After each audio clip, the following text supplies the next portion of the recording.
All right. I believe that we are live. Let's see in the chats. Can you guys hear us? What's up, everybody? What do you say at this time? Good night? Good evening. Good evening. Good evening. I feel like that's like between 5 and 7, you know? Between 5 until, I think, daybreak. So good evening, yep.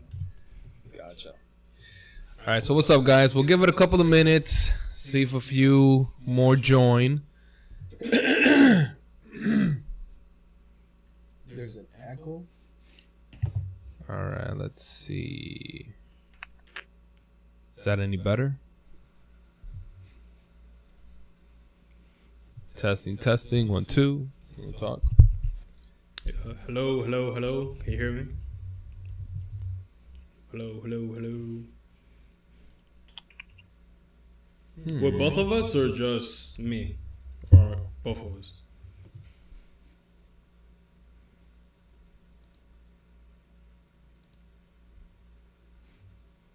Both. Oh, I know why. All right. How about now? That should be better, I think.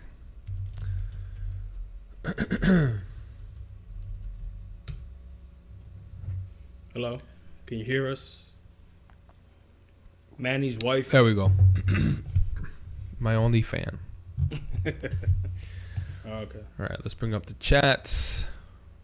Welcome, everybody. Patrick, what is up?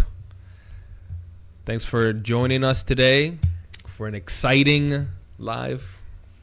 All right, guys. So today, I forced my brother to be on with me tonight. Emphasis on forced. Okay. Had to convince him, use a little Holy Spirit in there. Yeah. But he's a Jesus lover, I think. So we're in good company. He's alright. Move a little bit in. We might need to be a little bit closer and personal because when I switch it to the one with the chat, they don't see you as much. Anyways, guys, so today we have a treat for you guys. So apparently my brother has been rewatching Dragon Ball and then Dragon Ball Z, and then we started to talk about Vegeta and Goku and that famous act of mercy, at least in the American version, where Goku decides to spare Vegeta's life. And then we started talking about the difference between the Japanese and the American. So we want to talk a little bit about this, and specifically the Japanese, and why Goku wanted to really offer mercy. And then that's going to lead us into an entire conversation about church structures and community, because we're going to hop into not only Goku, but also a lot of the supporting, characters, if you will. So first things first, how was the fight between Goku and Vegeta what you remembered it to be? Was it better? Was it worse? What do you think? To be honest, it wasn't as intense because again, we have been binging it throughout this whole time, from Dragon Ball in the beginning to Z. So for me, in my opinion, the King Piccolo arc, where he's still a kid and he's basically fighting, it's kind of like, because Piccolo is kind of a reincarnation. The one that we know now, the ones that's friends with Goku today, is kind of a reincarnation / recreation of King Piccolo. It's kind of if people are kind of ifed and kind of split on what it is that he is. When he used to be a demon versus an alien. I don't think it lived up as much to that fight, but it was still good. But so with Vegeta, the whole arc, what was interesting, at least towards the very end, was that Goku saw within Piccolo the possibility that he might convert into being good, because at this time... Within Piccolo or within Vegeta? Within Vegeta, my bad. So within Vegeta, right? He's a very bad person. All he wants to do is conquer and fight. Like the Saiyans, their whole purpose is to go and conquer a world, sell it off to the highest bidder. They're businessmen. They're businessmen, Basically. bro. They're just going out there getting, whatever they want from the planet that they conquer, and they sell it off for technology, money, or whatever it is that they need. But at this time, obviously, Goku had a confrontation with Piccolo in the past, and they were enemies. But during the meantime, in this portion of the story, he had died for a good year. But Piccolo saw the imminent threat of the Saiyans, Vegeta and Nappa, and he actually took his son Gohan under his wing, and he saw the potential with him because he got mad one time and actually hurt Raditz at the time pretty severely, even though he was like a 4-year-old child at the time. And he saw the potential and actually took him under his wing. So fast forward to Vegeta versus Goku, right? Which one do you... I guess the one that's canon is the Japanese, but is there some merit to Goku wanting to show mercy to Vegeta because of the relationship he now has with Piccolo? Honestly, I don't think so. Because if you look at Dragon Ball, the thing that comes to mind is at the very... in certain circumstances, I can't remember a specific time, but Goku has killed people in Dragon Ball. I think in the portion where he's, I don't know if you guys ever recall, when he's saving kind of not saving, but he's in that saga where he's going up to the tower in a very snowy place with this Frankenstein creature that's basically a cyborg. Yeah. He legit kills people. There's portions in Dragon Ball where Goku is killing people. When not every person that he's going against, are they killed or are they just like blasted off? They're blasted off. Like it's very heavily implied that they're dead. And I think that there were some scenes where there's no way that they're alive at this point. So it's weird. How do you say it? I feel there's a bit of a disconnect with the American version and the Japanese version, where Goku never really showed him much mercy in Dragon Ball. If they die, they die, but he's not out there to kill. That's one thing to know. But so he's not out there to not kill. He's not like a Kenshin. Exactly. So in Dragon Ball Z, at least in the English version, he tried to give Vegeta a second chance to see if he would turn out like Piccolo, where he sacrificed himself for his son, to see that, oh, maybe his heart will change just like Piccolo's. And that's the American. That's the American version. But the Japanese, which is going to lead us into our main topic for today, is a little bit different. Yeah, so in the English version, again, he is trying to parse out whether or not he would come out like Piccolo. Because if somebody as evil as Piccolo, because again, he most of his experience with Piccolo, the one that he fought beforehand, is of his father as well. And his father, King Piccolo, he destroyed a whole city in the past. And even with that, in the English version, he's actually searching out to see if he will come out the same as well as Vegeta did. I mean, as Piccolo did with Vegeta. But in the Japanese version, what he's doing, I mean, what he said was that he actually just wants to fight him to see if he would be somebody that he would be able to fight again, to test his strength with, to see what his limits are. Because he even said, my heart leaps when I fight people like him. Who said that? Goku. Oh, really? In the Japanese? He said his heart leapt when he actually fought against Vegeta. Maybe Goku has like a kink, like of getting beat up or something. Let me see. Patrick says, I know where you're about to go, Android 8, or either help Goku show mercy as a kid. I'm going to find the clip and send it over. We will take a look. Make sure either has commentary or something, because I've had some like copyright strikes before on the live, so it would have to be something that maybe like another YouTuber put together. But yeah, so when it comes to the Japanese version, that's gonna lead us into the topic today. The reason why Goku lets go of Vegeta wants him to live is not only because he wants to fight him again, but he doesn't believe ultimately that he had a fair fight. Now the thing here is that when we look at the fight with the Saiyans, ultimately Goku did not defeat Vegeta by himself. We see a bunch of his friends that end up actually getting killed.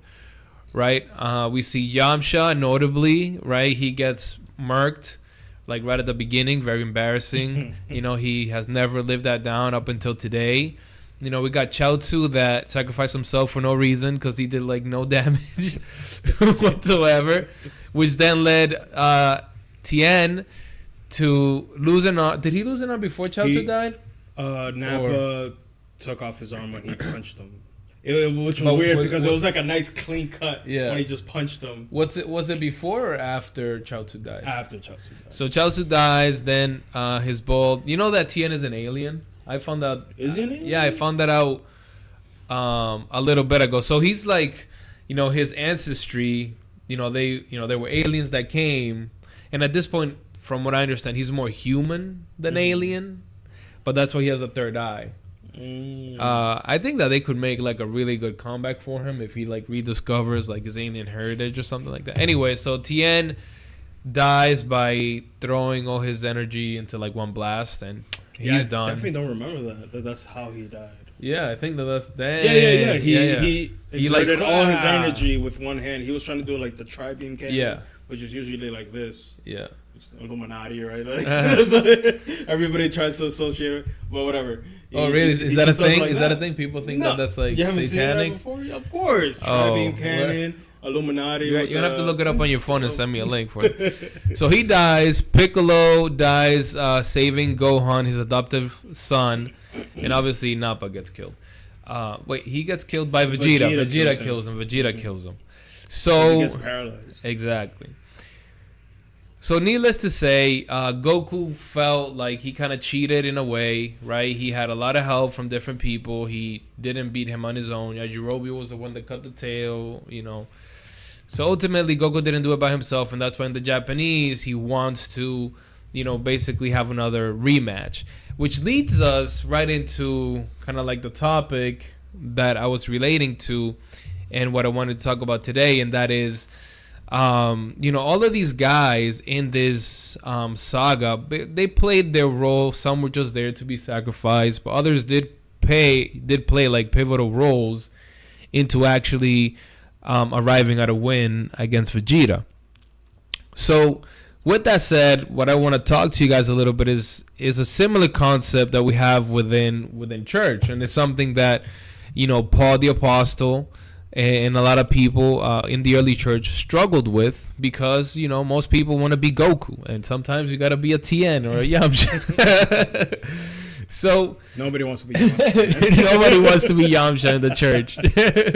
What would you equate that to? What would be Yamcha's? I mean, all of them are important. Nobody's a Yamcha. We might be hurting some ministries right there if we start like naming off. But yeah, so the first thing that we want to make clear, and I think that we often forget, is that church is not a building, right? It's been something that we say often, like I'm going to church.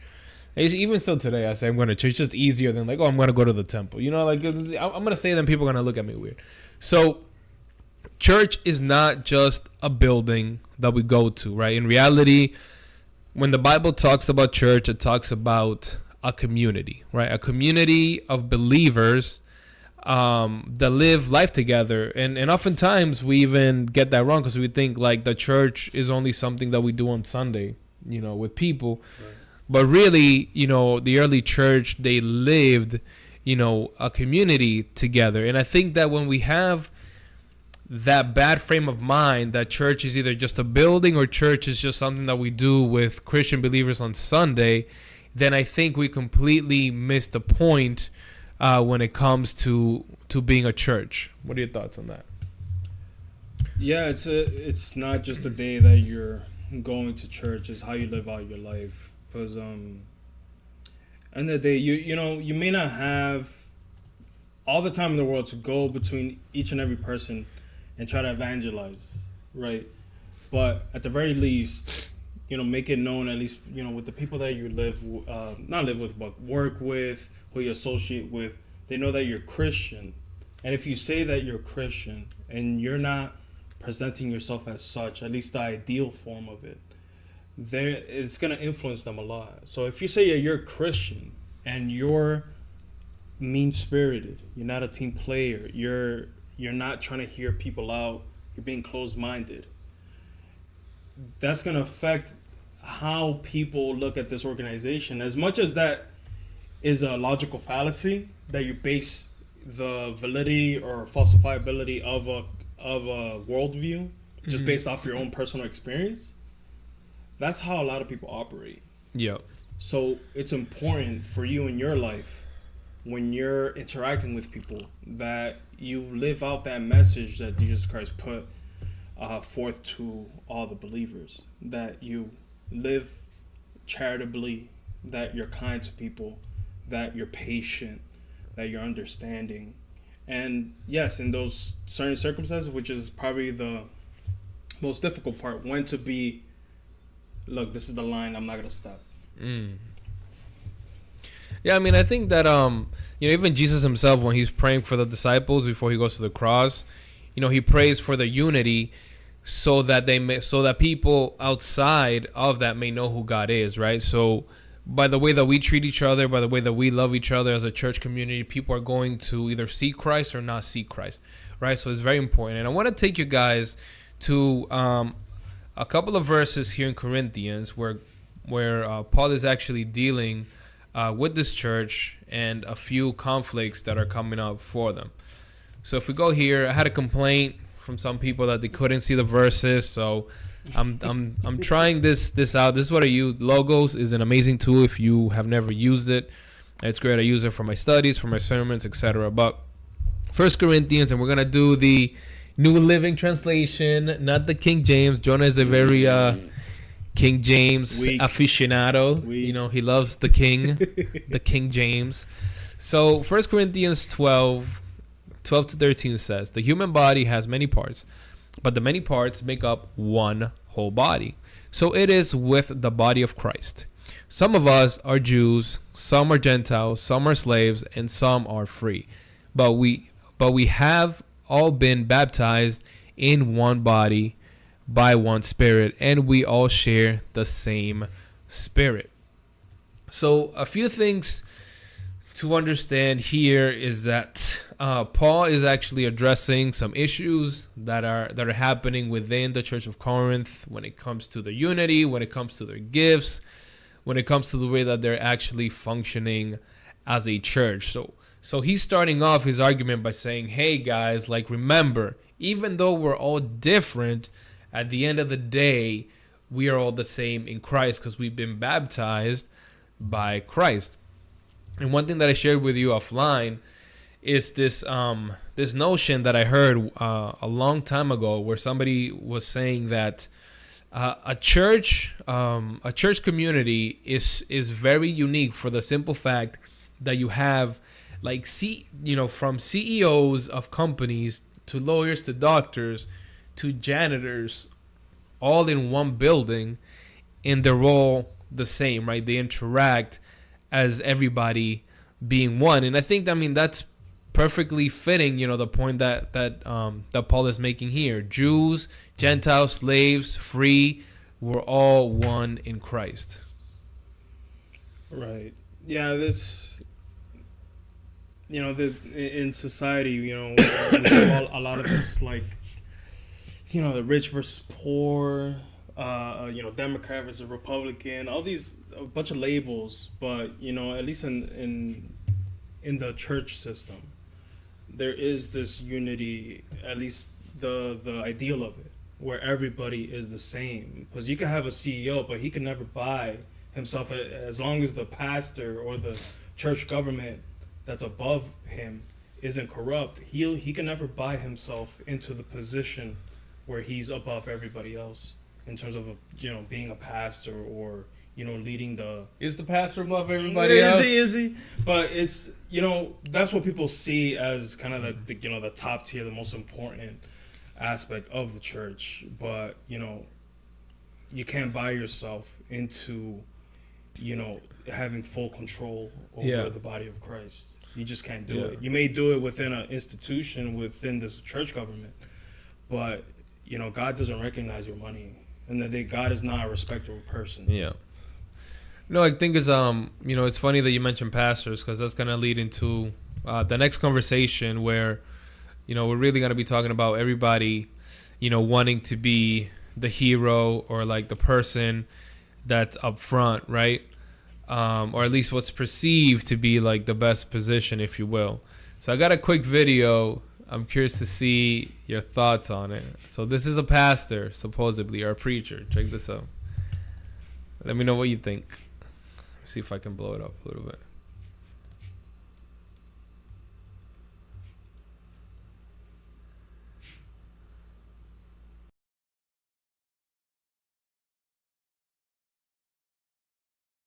And there is something that is undiscoverable in everybody in here, but nobody ever told you that you got something that nobody else has. The person that created this tried to create other things, but they didn't become a millionaire until they created what was in them. Amen. The problem is we're always trying to gift trade.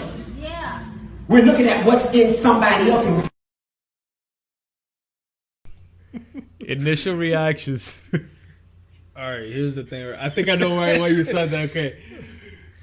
Is this like kind of, don't look at the exterior, look at the message of what he's saying? Is that what you're going for? No, bro. This guy's straight up a clown, bro. Like don't look at the exterior of a person, look at the argument. Is this No. I'm going for, what is your impression of this dude freaking I don't know. preaching around in a little... Oh my gosh, what is he thinking? Like the people in the back are not. It's like, oh, I'm floating in the air, bro. I'm just like so surprised that like there's people like, hey man, like they're driving with this dude on a hoverboard, on a hoverboard, dude. Oh man. Well, I don't know, man. Because again, I think we had a conversation before. It's like, oh. What's the proper attire? Maybe sometimes, when people go to church, they focus too much on, how you're dressed or blah, blah, blah. Like if you're going to go into the pulpit, you have to wear, a 3-piece suit with your bow tie and everything. But obviously this is ridiculous. Like, look, I'm all for like, not judging a book by its cover. Like, I don't think that, you should have a necessarily like this, outside of you being modest, like this dress code of like, if you're going to preach, you got to have a suit and tie type deal. But like, I don't know, I was just scrolling through Instagram and this thing came up and I'm just like, bro, like this is just like, this is too much. Like, even if I wanted to give you the benefit of the doubt, like I just wouldn't, because it's just like, what are you doing? Like, why are you in like a little toy for kids, trying to preach the word of God? Like, it's just like, I don't know. It's crazy to me. But there was something that you were telling me about pastors, because everybody wants to be a pastor. Everybody wants to be the preacher. Everybody wants to be a front. Everybody wants to be part of like the worship team. And in Corinthians, maybe we'll bring up the verses, but the problem with the Church of Corinth at the time is that everybody wanted the same gifts. Everybody was doing the same things, right? So everybody was going off after these certain gifts that, was perceived as better than the rest, right, within the body. And then Paul basically goes in with this analogy about the human body, right? Like the eye can't tell the hands that it doesn't need it. Like every body part that you have serves a specific function, right? The same way that I can't use my eyes to hear, I need my ears. I can't use my ears to touch, etc., etc.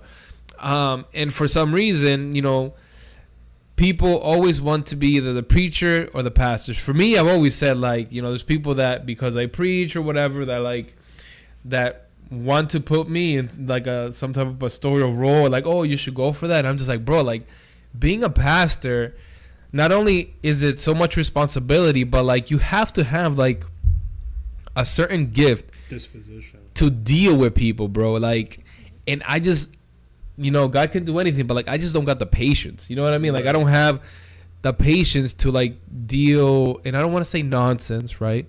But if like for me, it's like if something is clear cut in scripture, I'm gonna go to you and be like, yeah, bro, like what you're doing is completely off. You need to fix this. Like this is not right. But like I've noticed, like the good pastors, man, like they're just able to empathize to the point where like they're like Jesus in a way. Like Jesus like confronted people and their sin, but they did it in a way where he did it in a way where like it was loving. He did it through parables, through stories. And like for me, it's just like immediate, like, yo, this is wrong, like fix it. You know what I mean? And like you need that, that type of sensitivity to be a pastor. But you were telling me also some of the responsibilities, right, that come with being a pastor. Right. So when it comes to the teaching roles, there's various verses where there's a warning that don't seek out to be a teacher. Just haphazardly. Don't look for the pastoral role, because at the end of the day, that role is you are in charge of just, again, it depends on your congregation. It may be 50, 100, 150, and there's some people like R.C. Sproul or all these other pastors that have thousands of people over them. You think that's biblical? I don't the know. Whole mega church thing? I don't know if the mega church is biblical, but there's definitely between the 50 and like 200. That's pretty manageable for one person. Beyond that, you may have a co-pastor that may be, helping you along with it. But at the end of the day, you're the forefront, the one that's in the front of the congregation and that everybody sees as the leader. So when you're in that position, there's a lot of authority and it's kind of a given that sometimes people give to the pastor that what they're saying is true. And when that happens, there's this expectation, not only from the congregation, but from God, that you are going to preach the word correctly and then you're not going to lead people astray. And I've heard a bunch of horror stories where people said that, their church leader, did something awful, even though throughout their whole life they had been a great pastor, but they maybe committed fornication with one of the adultery. Adultery. And that, well, that's messed up, bro. Like, yeah, exactly. But that causes a lot of people to go away. Yeah. And give up the faith because they saw that this person that I thought was of God, and he's committing such a horrible sin. If this happens to him, this can happen to anybody. So what confidence am I going to have in the church, in God, in the Bible, when the leader that I expected to be at his best is committing all these sins? I mean, this is a little bit off topic, but I mean, I would want to know, so how real was your relationship with God if, the pastor messing up deters you from having a relationship with him? Right. You know what I mean? Mm-hmm. But just something to think about for you guys. Let's see some of the chats here. Let me bring up the chat screen. Bam. Let's see what we got to say here. Just want to catch up. I've also gotten complaints that I don't read enough of the chat. So let's see here. Patrick said, real talk, this can be a major distraction. I think he's talking about the dude wheeling around. Yeah. Hans says, pastor's heart is real. Yo, bro, I'm telling you, man. I look at some of the pastors in my church and I'm just like, bro, you were meant to do this, because like I look at myself and I just nope, not happening. God needs that in his church. You might be called as an evangelist, bro. Okay. Sorry, Patrick. I kind of missed that one. If you want to explain it a little more.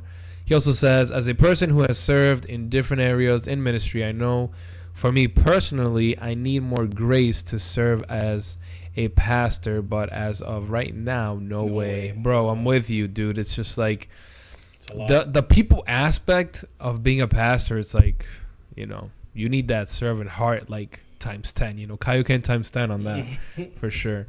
As a believer, you have to have a personal relationship with God and with the word. Yeah, 100%. But that's kind of scary, man. Like, people don't realize, like, people that want to be up front, they want to be, in the worship team, or they want to preach, or they want to be like a pastor up there. Like, there's a lot of eyes on you. There's a lot of responsibility, with those roles. And are you ready to live a life above reproach? Because like that's what the Bible calls, when it comes to that type of leadership. And you got to ask yourself those questions, and ultimately you also got to think through it, like, man, like, where do I best serve?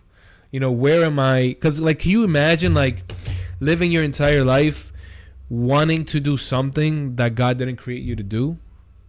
Like, that's crazy. You're never going to be fully effective, because that wasn't the intent that God had for you. And I feel like, we definitely have to do a better job, within the church when it comes to really showcasing different ministries, different giftings.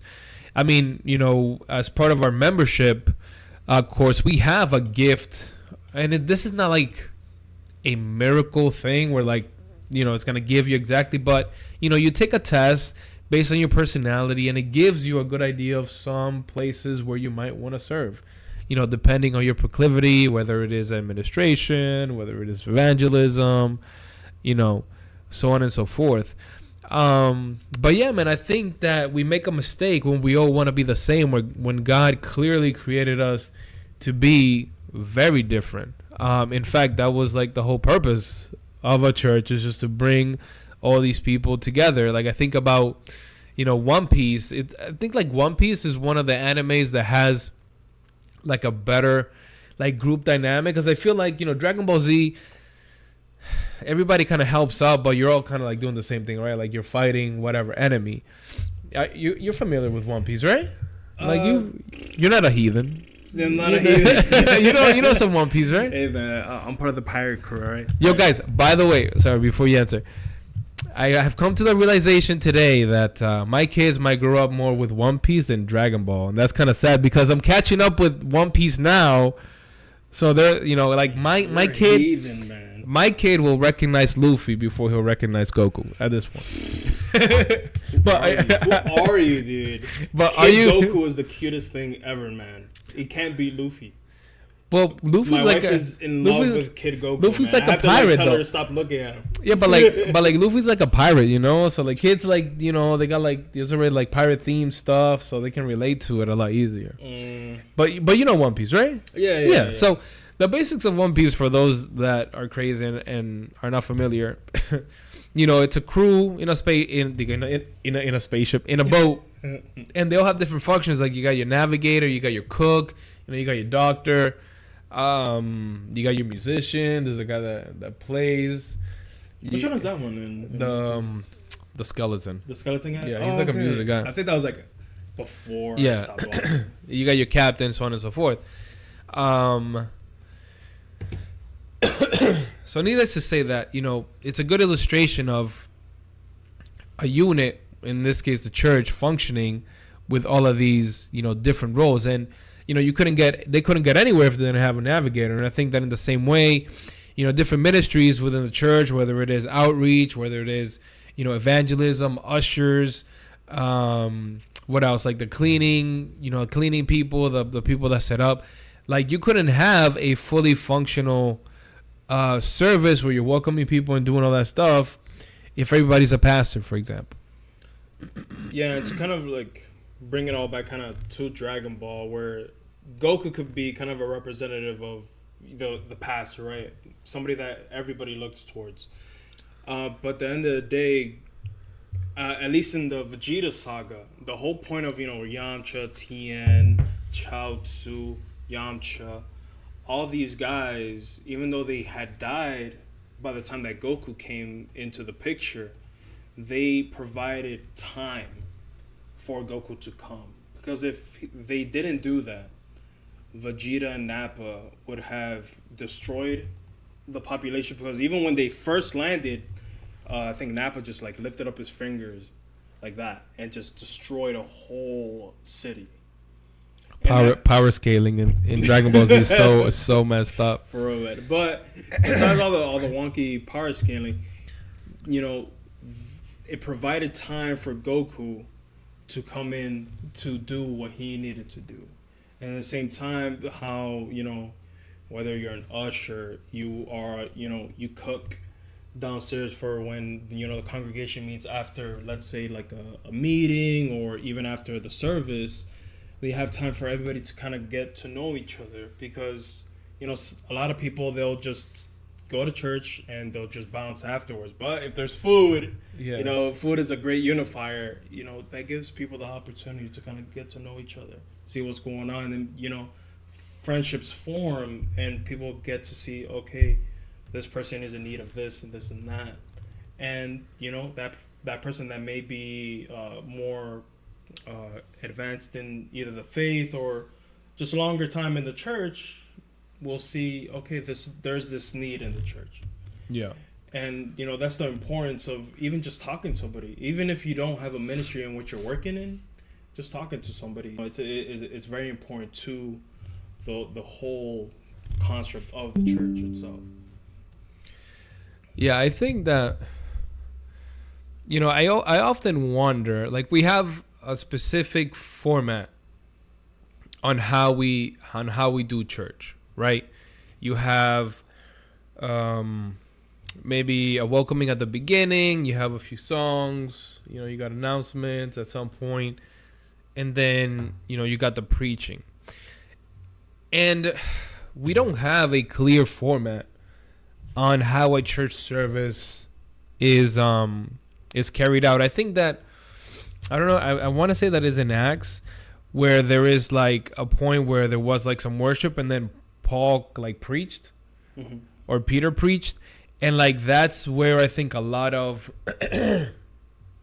the format that we have today comes from, outside of obviously the early church kind of doing something similar. But I often wonder if that's really how we should be doing like a church service when we're all getting together to worship God. Like I think of, for example, the what are these guys called? They were like early Christians. The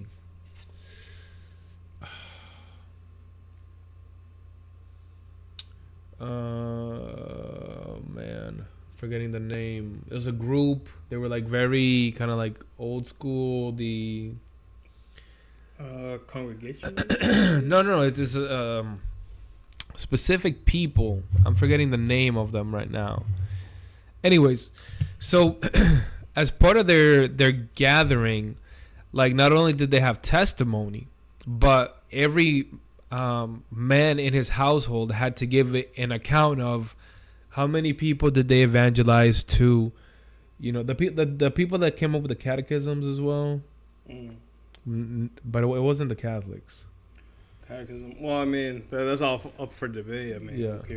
Well, a catechism is at least in the Catholic concept is kind of just like the rubric of like what are the essentials of the faith. Yeah.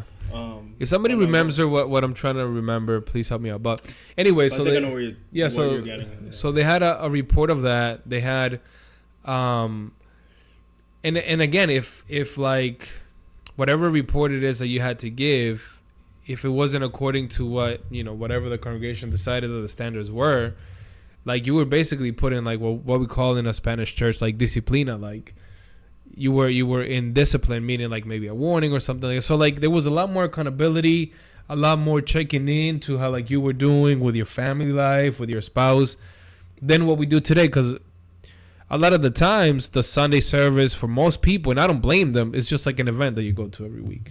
You know what I mean? Yeah, it could be like that.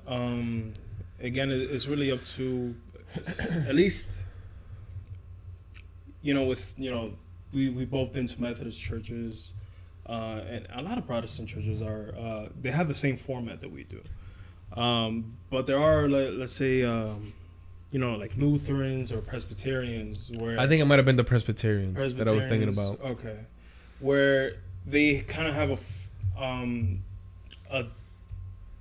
a calendar of the things that are going to be preached, and it's not just at the whims of the pastor of what they're going to preach about. Some of them have they're going to go through the Gospels, maybe not read the complete Gospel of, let's say, like Mark, but they're at least going to touch on Mark, Luke, John, things like that, and certain parts of the New Testament throughout the year. And it's going to be the same thing over and over again, but on top of a preachment based off the gospel. And I think beforehand there's some singing and such like that, but there's some type of liberty depending on where you go. I think maybe what you're getting at is that depending on the need of your specific congregation, you may not want to go by a certain rubric, and maybe not just keep on going with the same thing over and over again. Yeah, I'm just wondering if there's a certain need. I'm just wondering if we're even doing like church hours, like church, the right. like the by church I mean like the church gathering. If we're even doing them, how God would want us to do it, in this format. Mm-hmm. So Ahmed says here, I honestly struggle with that sometimes. I'm kind of known for being a jack of all trades, so I'll go where I'm needed. I consider myself a workhorse, which can sometimes be a bit overwhelming. Like, I know it's for God, and I have to remind myself it's for Him. Let's see. And then Patrick is saying about believers being in a community in Acts 42 to 47. Yeah, I mean, I think that there was a season in my life where, because I didn't know what my calling was, or where God, what gifts He had given me, where I just basically served, right? And I think that that's a good mindset for people to have if you don't know where God is calling you. Just test things out and, pray, and hopefully eventually I think that God will kind of show where those strengths are, or even, people that are serving alongside you will say, hey man, like maybe you have a gifting for this, or you have a gifting for that. But I think that eventually you want to get to a point where you understand where you're most efficient, and where, you're able to really utilize the gifts that God has given you. Like for me, as I understand it today, I'm called to preach, and even though we're all called to preach, but I'm talking about preaching and teaching as well. And those are my strengths, and I also have a strength when it comes to administration. And those are the gifts that I'm using currently within the church, and that's where I'm most efficient. It's not to say that if somebody asks me to be an usher or help in some way, I won't do it, but I try to remain in that focus, because that's where I'm going to be, most efficient. Yeah, it's just like, I have that same mindset too, like kind of be a jack of all trades, because I get bored easily of just doing one thing. And God bores you? With not God, let's say God, but just things in general, whether it be a job, my career, or work, or army, or anything like that. Just doing one thing for too long, it starts boring me. Maybe look towards something that's a little bit more dynamic, if that's kind of your personality type. I don't know what specific ministry in a church kind of gives you some of that diversity, but at the same time you're given enough space and not too much pressure to do what you need to do within the church. But if something is weighing down on you too hard to the point where you're not being efficient and effective, it's time to dial it back. And again, talking to a pastor, talking to a youth leader, whoever is above you. That I think that's also another thing that maybe some churches don't do too great at, is understanding where is the hierarchy, who is the person right above you before getting to the pastor, because the pastor has a lot of things that he has to do.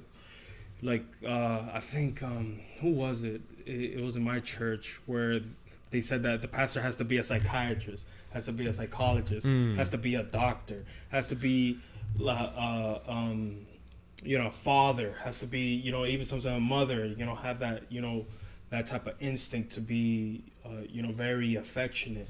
The pastor in the church has a lot of responsibility and has to be a lot of things at the same time. And having these ministries divvies up everything within the church without putting all the pressure on him, because there's so many things that he has to do. And divvying it up, makes things more effective. It's like any structure, CEO in the army, in basically anything in life is like that.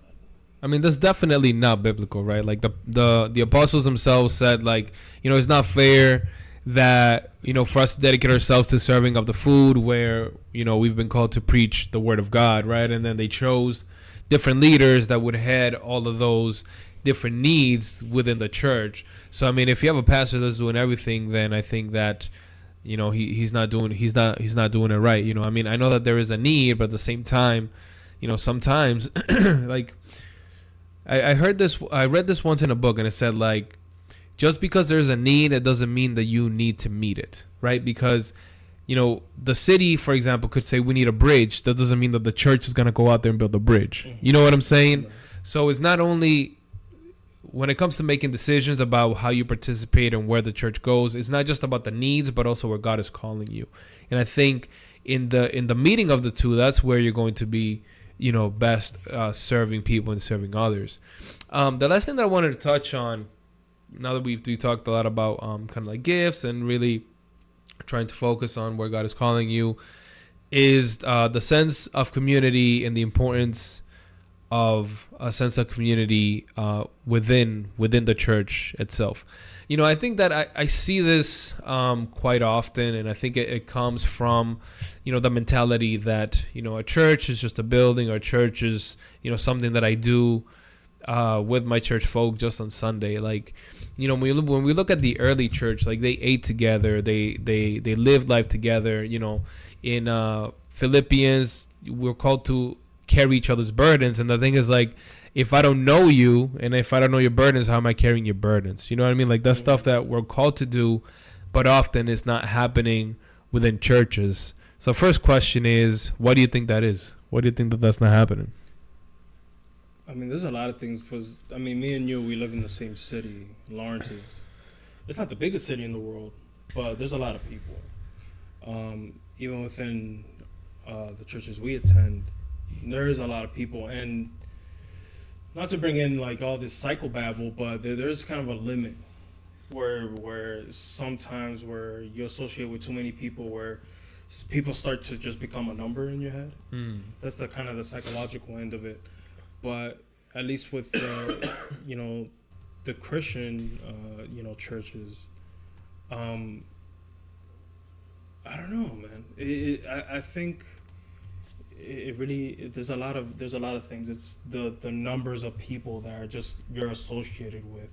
It's hard to connect with people when there's so many people around you, because it's a well-stated fact at this point that people that live in rural areas have a deeper connection with those around them, but that's because they have the advantage of having less people with them.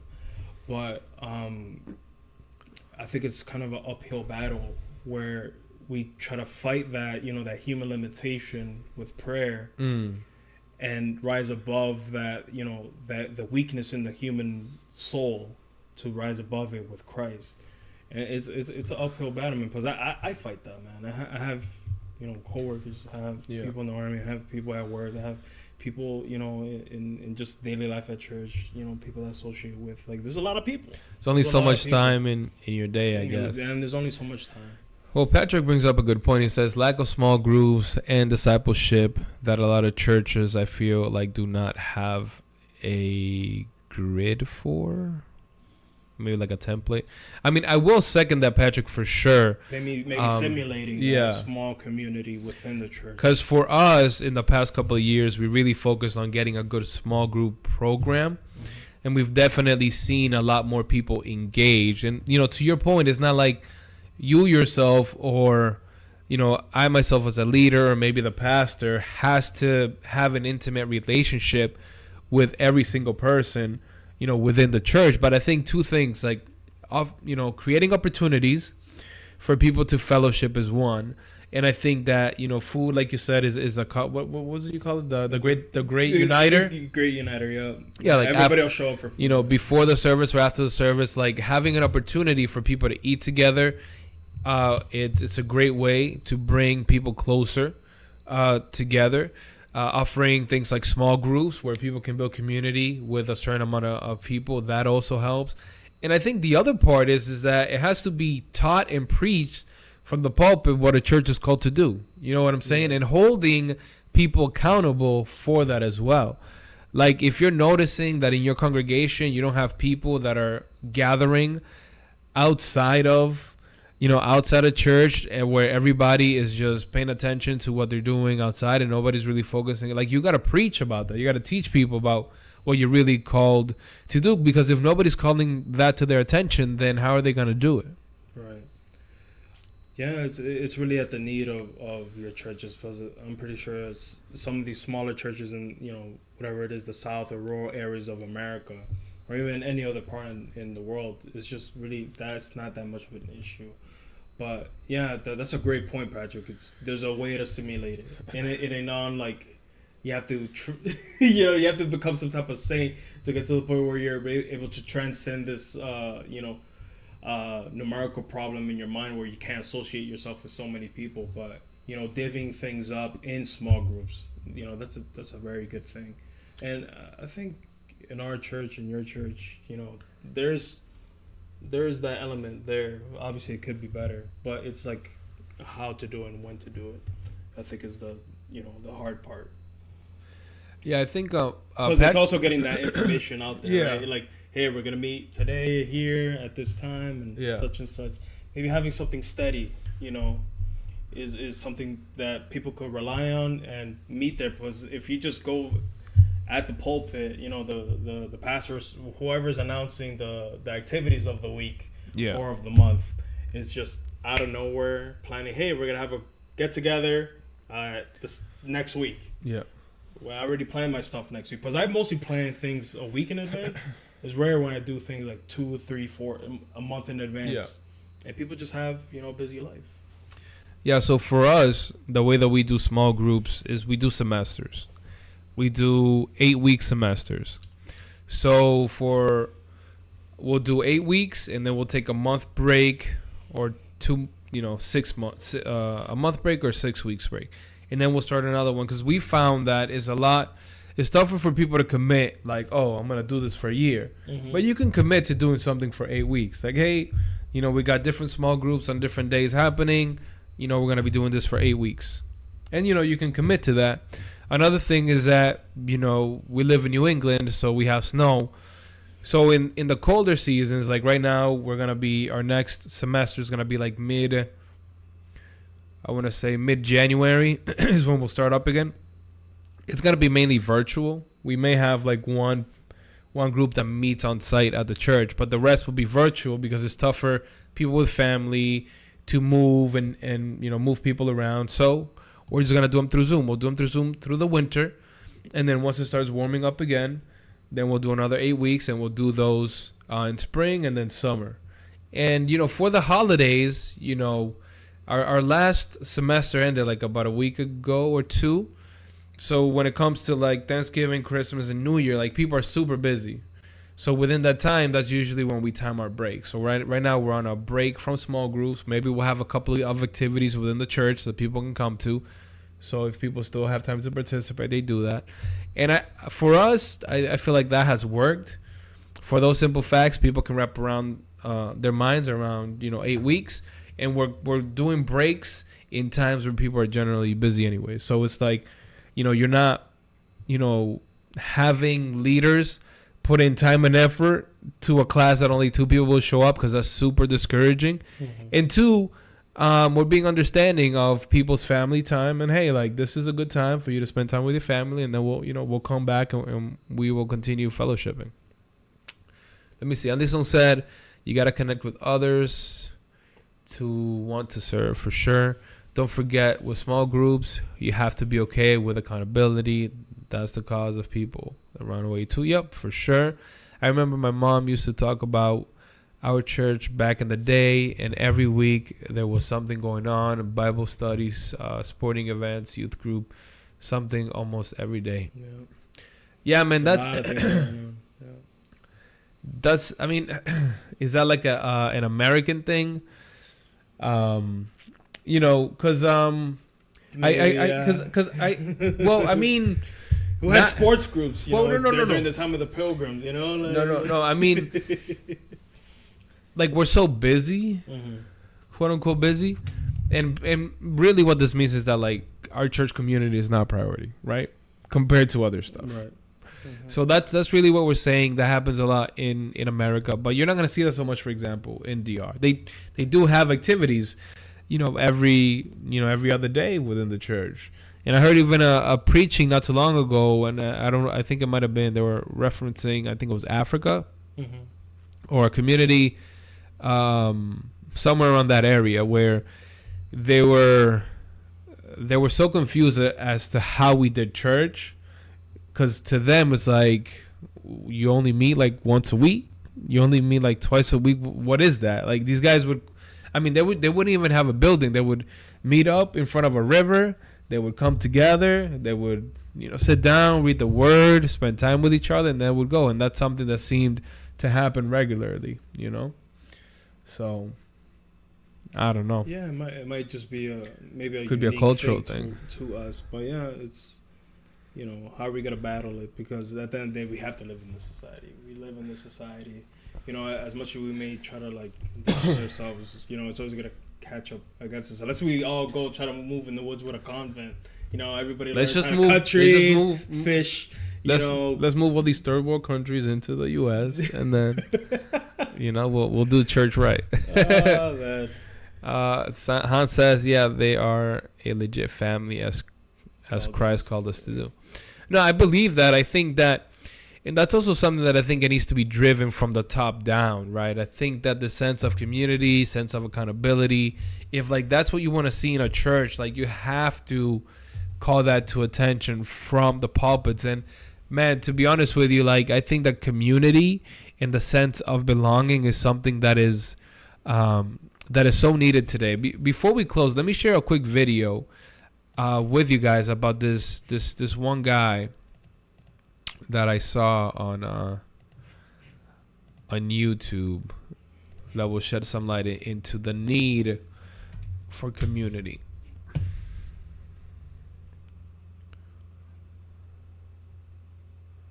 Da-da-da-da.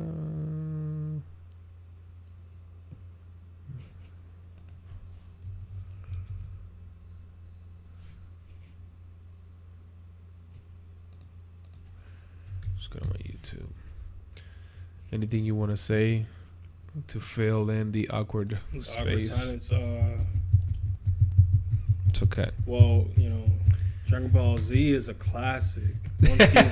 One Piece hasn't, you know, met the criteria. You know, well, I don't think it's a household name. Well, it hasn't. You know? It hasn't finished. So well, it'll never finish because, you know, the writer. Well, same thing with Dragon Ball. Dragon Ball hasn't finished. No. Well, I mean, Dragon Ball Z finished, right? Z. It had like an endpoint. So, all right, let me show you guys this quick video. I just found it. Oh my gosh, no, not these good. Relax, breathe. Abba and preach. Don't worry about it. It's gonna be good. You think it's sad that you're just living to myself? Tested this and like, yeah, is where I met the super first. Oh, I think I saw this. Yeah.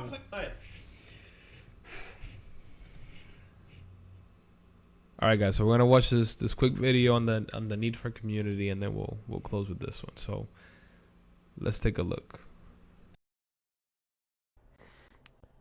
When I was growing up, man, I was a loser. First things first, guys. Serious video today. I was a loser. I was overweight, which doesn't just make you a loser, but in my school it did. And, you know, I was that kid that sat at the table with 3 other people that were also like the super rejects. That was me. And there's nothing wrong with that. That actually is a good thing for me because I met my friends. That's where I met my friends. My lifetime friends is where I met at that table. It was like 4 or 5 people, and it expanded and, got slimmer over time. But it was those people. And we did everything together. All my whole life. Like from kindergarten up, we did everything together. And that was a really awesome thing that happened in my life. But something happened a little bit later. When I got to my late 20s, and a lot of you can probably attest to this in the comments, let me know, but when I got to my late 20s, those friends disappeared. And it's not because they were like, I hate you, Cody. It's nothing like that. It's, life happens. People get married, they move across the country, they were just gone. So, you know the story about me anyway. I mean, if you follow my channel, I got married. I still hung out with my friends, but, I got married. And she became my best friend. And in 2016, she didn't want to be my friend anymore. So we were together about 8 years, and then she left. So I was totally alone. And my friends were pretty much gone. This was at the point where they were disappearing and moving away and stuff like that. And over the last couple of years, I've came to accept this. I thought to myself, hey, like when you get to this age, you just don't have friends anymore. And it's kind of a hard realization to come to, but it just seemed normal. Everybody my age seems the same. That just seems how it is nowadays. And is it entirely that bad to have no friends? No. I mean, it gives you time to focus on yourself. But would you need that support? Yeah, it is. I will second that. Yeah, like that's not a thing. Like, it's natural for you like to not have friends in your 30s for some reason. No. And I'm not like knocking on people for that, but I don't think that you should necessarily accept that as like gospel, like that's something to be expected. Like that's the norm. Although I don't know, it might be the norm today where people just like don't connect, I think so, man. Because honestly, I'm talking to somebody that I connected with when I went to a training. We talked and stuff like that, and he's telling me he's a guy in his early 20s, and he says like, man, like I'm in college and it's like, I have no friends, man. Like everybody from like high school and stuff like that, like they completely kind of disconnected because he went to a different state, but he's finding it very hard to have a friend. Just make some new friends, bro. Pick up some hobbies. Like I don't know. Like it's not even like look, man. It's not that hard. You pick an activity, you pick a sports club or some type of club within your school, and just get around some people and just start talking, and eventually you'll get some friends. Or even go to church, bro. Go to church. You gotta make some friends real quick because we Jesus lovers love to make new friends. Making you feel welcome. But that's the state. Like he's saying, like, oh, that's normal. That's normal for a lot of the people that he knows. So clearly, there is a need for community, for friendships out there in the world. And I think that the church is poised in such a position, such an advantage where you could fill, that need and that gap. So that's why I say, like, it's important for us to understand this sense of community that God wanted us to have all along. Yeah, and obviously to be, on the little bit of the sympathetic side, I think it's a combination of a lot of, social media, people just, going on the internet on their phone. Everybody just has a television on their phone, basically. Just imagine when we were growing up, like, dad or mom is just watching a novella or, baseball, like they're just zoned out, man. But everybody just basically has that in their pocket. And I think statistically, people have less friends today than they did back then, even though we have the means to connect with the most amount of people today. Supposedly connect. But it's shallow. But, I think, definitely, that the church is poised to have, that connection that people are looking for. Yeah. Which, and that they shouldn't just be the social, but and that has to be with Jesus. That's right, 100%. But that's all I got for today. I know that the live is a little behind, so I want to give an opportunity for anybody to share any comments or ask any questions before we end today. Let me see. Patrick says, I got a lot to say about that. About what, Patrick? Patrick is your friend? I don't know this Patrick. Patrick is my online friend. Patrick Star. Yeah, Patrick has been a supporter of the channel from very early on. So I appreciate that, my dude. He actually came on a live some time ago. This was actually maybe like a year ago before we moved. Oh, okay. Yeah, so Patrick is my online boy. I got a lot to say about that, okay? I mean, how many times you go to a restaurant and most people are on their phones? Yeah, Hans, all the time. Oh my god. All the time. Yeah. Yeah, I go out to eat with Jonah. He's on his phone. That's bro. a Like, lie. the entire It's time. such a lie, dude. I'm like, what are you doing, I'm kid? so not that dude. Watching freaking One Piece. One Piece. Literally face to face, not interacting, and only looking at the small screen. Yup. Yeah. It's nuts. And says that she finds that rude. Absolutely, man. But it's slowly starting to become just normalized. Yeah. Everybody's just on their phone. Well, it's like minding their business. It's like people feel like it's awkward if like you're just looking off into like space or just looking at like reality. Like it's more socially acceptable to just like have your phone out. Yeah, it's like, I'm messaging somebody. It may be something important, but Naomi says people forget what's in front of them. That's right. Yeah, and some people. Did we miss some stuff up front, like going back up? I don't think so. No. No, well, I think that's when we were talking about like Dragon Ball Z versus One Piece. Oh, okay. Yeah. Not gonna rehash that again. But yeah, guys, this was the live for today. Please make sure to share, like, and subscribe. Thank you to my brother Jonah for reluctantly accepting I'm gonna help a brother out, right? my invitation. This was fun. Will you do this again? Was it as bad as you thought it would be? No, it was alright. I told you it was just chilling and talking. God is not gonna like, smite you down because you said something. Let's see what says here. Pimp your merch and book. For another time, Hans. I got some children's books. I think I have them in my video descriptions if you guys want to check that out. But they're not like. It's just like a hobby of mine. Like I create children's books for my kids and I put them out there if people want to buy them. I do have the links to those on my videos. So if you want to check that out, go ahead. I do have some like shirts and stuff too. Let's pray for us to be connected to the community. Yes, Patrick. I think we need more prayer and we also need more action. We need to take action for sure.